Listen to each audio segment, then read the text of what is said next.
waxaa loo baahan yahay gurmad degdeg oo dhinac waliba in loo yimaado haddii kale xaafadan oo dhan waxay noqonaysaa kakac wax ka jira mala biyihii aad bay u socdaan si xad dhaaf ay wala xawli biyaha yeertooda waa maqlaysaan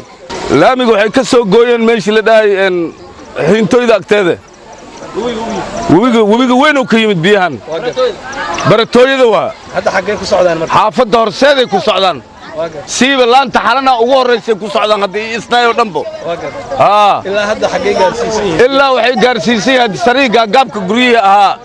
ay gaarsiisan yihiin hadda waqtul xaadirkan oo 3 saac iyo barle hadda la taagan yahay fadaad xun shalay bilaabatay subaxdii si tartiib ay ku bilaabatay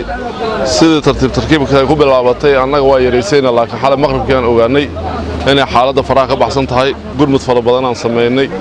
xalay oo dhan waa lagu jiray dadweynaha degan gobolka Shabeellada Dhexe gaar ahaan degmada Jowhar iyo dhammaan saraakiisha ciidamada dadka oo dhan gudoomiye xalay heegan ay ku jiraan meeshaana la wada joogay ilaa abtuunawna waa taaganahay waan u jeedaa howlada dartaan may maraysa magaalada biyo waa laga celshay wax yaraa wali laakiin faano la faro ka maqadno waa wali shaqo fara badan ay rabtaa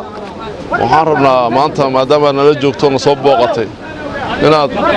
dadka iyo waxa ka dheeraadba aad ka dhaxdo maanta gobolka Shabeellada Dhexe degmada Jowhar waxa ka socda biyo fataad webiga biyaha ku soo fatahay kiliga la yiraahdo Hintooy ama Buulo Sheekh kiligaas xal uu soo fatay shalay bilaabay biyaha fataada ilaa xalay baa la dagaalamayay oo howlgal lagu waday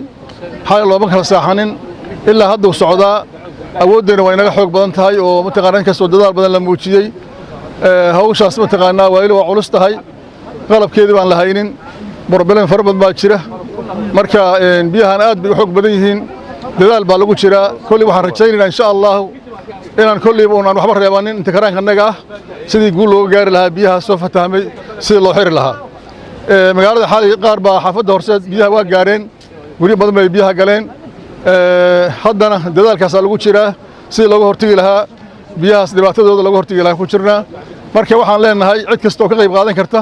waxaan ugu baaqaynaa arrintaas inay mataqaanaa garab naga siiyaan oo noo soo gurmadaan cid kasta oo mataqaanaa awood u leh fursad u leh ama waxa ay xoogooda sadaqaysanaya ama xoolada sadaqaysanaya inay meesha mataqaanaa noo soo gurmadaan